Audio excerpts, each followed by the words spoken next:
How long did you stay in Stolp? Installed 2 weeks. No, installed. We started in spring, and we were there during the invasion when the United States made the invasion on Germany. We had a paper over there because there were non-Jewish people working there. We knew everything what's going on. We knew even when Eisenhower went over the things, the way I saw in the paper already in this country already, and when Eisenhower went to Paris, we knew, over there every day was in the paper. And he admitted, you know, isn't that odd? He always made it look like a victory, but he admitted that the United States landed and they're making progress and all those things. They admitted in the paper. And it was already, over there was already German paper. There was Germany. And we were so we were every day, we were hoping every day. And funny, the Germans, like nothing would happen to us. We had to go to work, and they were so miserable to us like ever. To the last minute, they were so miserable. Thinking back, when you were in Riga, did you have any nightmares? No, you see, I told you what with me was there.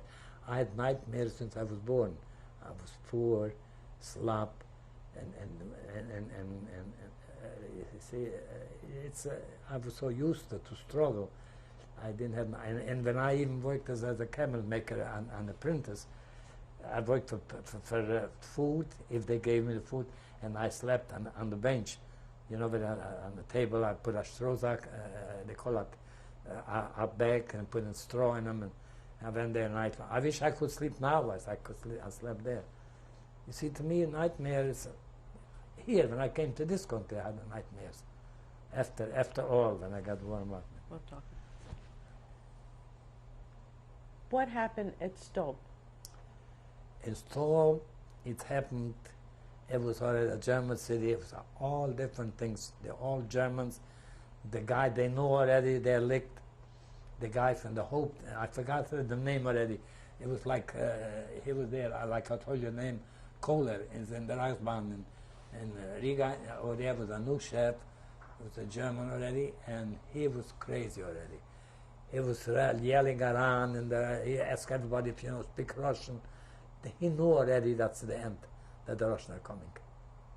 He knew, you see, but yet they were crazy at the last minute. They were so strict on us. They were so strict. And we were lucky because I saw, you know, in Germany already, they had the Zuckerriemen, they call it sugar, how do you call it? But they make sugar out of them, like,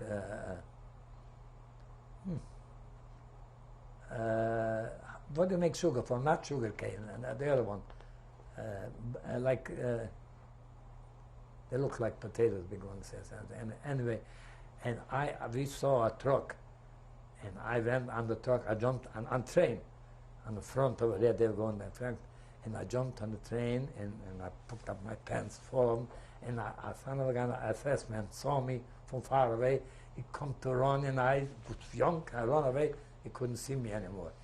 And I emptied out, and I nobody said, nights, when he come appeal, he was looking for us. We were at hundreds of people. He was looking to recognize the face, but he didn't see my face because he was far away. He didn't recognize me. And those sugar beets. We had a picnic. Boy, we all shared them. The sugar beets, they were so sweet. And if he would recognize it, probably he would kill us. But then already, even the SS were, they were already, you could see it's different. They were not dressed up nice anymore. They were all SS from the rejected, from front. They were wounded, and they came from the hospital. That was already, even the commandant in Stolp, they were SS men, he was a wounded soldier, and they made him for SS man. He couldn't care less anymore. They were so, but God forbid if I really SS come, you know, they came with trucks and what they do. They come with bunches with trucks. And right away they grab, go, go, go. They took us from Stoke already when the Russians were over there, close on trucks, and they put us to the carloads. Like, when I saw Eisenhower, they showed in the movies, when Eisenhower saw cars, and he saw cars on the road, and he says, what are those cars standing there? And we were in those cars too, and maybe I was there in that car.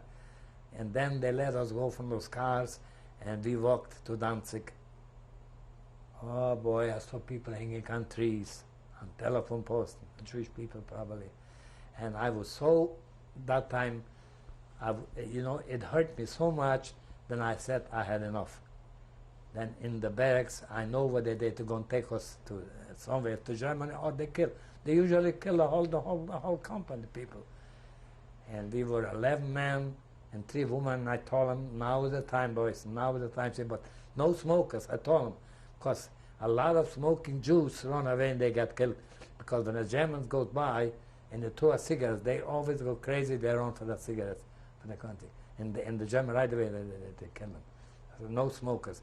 We managed to escape that. When was this?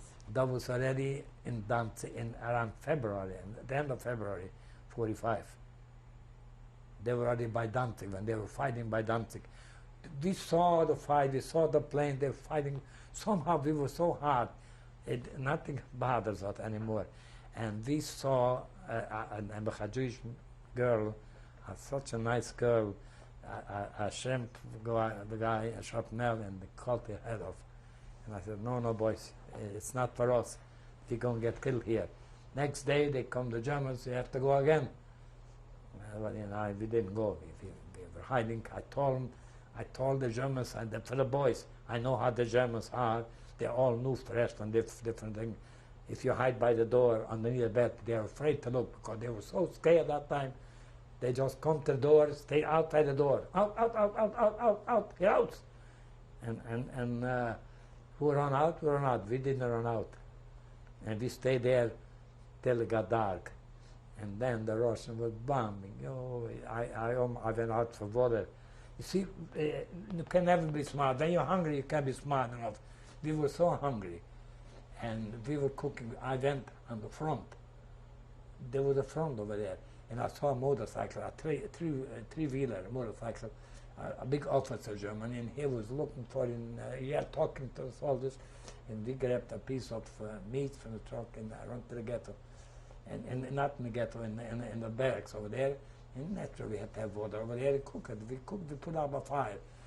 So we were smart enough that the Russians were going to see smoke, they're going to bomb the barracks. They bombed the barracks, but lucky nobody got killed. And I went out for water, and a bomb dropped right in front of me. It didn't explode. And I walked to the barracks and I said, do I have a hat? I asked him that. And an hour later, the 3 Russian women soldiers walked in. He says, what are you doing here? They did nothing. But then a guy spoke very fluently Russian over there. And he said, what we are and what we're doing. We had already the stripes and that time, everything. He said, no, you got to go to the front, to the Russian front. They're here now. It's not even half a mile. The Russians here already. And they're they call it forepost in Germany. The post they went ahead. The woman did the most work for the Russian that time. I don't know. The woman and the Jews did the most work for the Russian. And we went there and they started to shoot on us. And this guy said, Russian, he said, "Не стреляйте свои, don't shoot on us, we are your own people." And he said with a bull, he says, "Если свои, ходи сюда. If you're your own, come on here." And we walked there about a half a mile. Then he opened the ground, the bunker, and went down in the bunker over there and he covered us. We didn't know what to think, we couldn't care less anymore. We were so tired and loud and dirty, we couldn't care less. And in there all night was fighting and shooting and bombing all night. It was like daylight. It was like daylight, and burning houses and everything. In the morning, a soldier came on and opened the things, said, "Now you can come out." He says, because there's no more Germans here. And He said, "Boy, you got to go away from here because the Germans might come back. You're gonna go back and forth." He says, "You," and then he took us to the street, and they're gonna take us Narodno. They call it Narodno in the city. And there was woman. The woman took us over there, MP, and they stopped trucks and they take us to the city. And soldiers, they didn't want to take us. And they took the guns. They said, "Prikaz Stalina, that's an order from Stalin." Boy, oh boy, they threw us in the truck. We went right to the city. But again in a camp. Only they didn't kill people, the Russians. Well, they were so bad. But they had enough trouble anyway with their own. Did you still go with the 11 people, the Yeah, 11 men yeah, and 3 11 women? and 3 women, yeah. Where were they from? The All 11. different, everyone for a different country, because when we came to Poland, when born in Poland, each one has his own way. I'm the only one left in Czechoslovakia. It's only way. How we lived too, was about 4 weeks we were traveling around. We went in Riga, in Bydgoszcz. They took us to Bydgoszcz, and there was a Russian camp. And What was the name of the camp? Was there a name? Bydgoszcz, that's a city. There was no name because the Russians were going over ahead. There was no concentration camp. When was this? That was already in February, the end of February 45. And a Jewish soldier then passed by, a Russian soldier, and he saw us with the stripes, and he came to the camp. He says, "I'm looking for my family too." And asked us who we are. We explained it to him. He says, "Don't worry, we'll go over there to the hospital." And I forgot there was a coin of the general doctor. He's the head of the whole thing over there. And an hour later he came with a long gun, with a paper, and he went to the commandant, and he took us to the hospital. And we were sitting on the ground, and he was in the middle, and he was telling us stories. We tell him stories all night. He gave us tea, and we were loud, and so we didn't have any other clothes. They didn't have any other clothes, the Russians either. And we stayed there about 2-3 days, and he took us in a camp, in a German camp. It says, "Kill them all and take the clothes." And, we Jewish people are stupid. We wouldn't kill them. He gave us guns, and not one of us. I don't know why we are not killers or something. Israel taught us how to fight, because before we didn't know even how to fight. They gave us the doctor, the big shot. He gave us to do with them what you want. Take their clothes. We didn't take anything, and we were horrible lives, and we were so dirty. And they gave us a bed, but it didn't help. We had the same clothes on.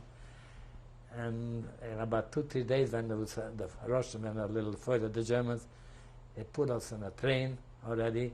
The Russians made him cut trees, and he was sitting on trees, and we asked him for a paper. We told him we asked him for a paper. And he says, "It wouldn't help you because they don't know how to read. Those soldiers here, they don't know how to read. When you go to a city, there'll be different soldiers." And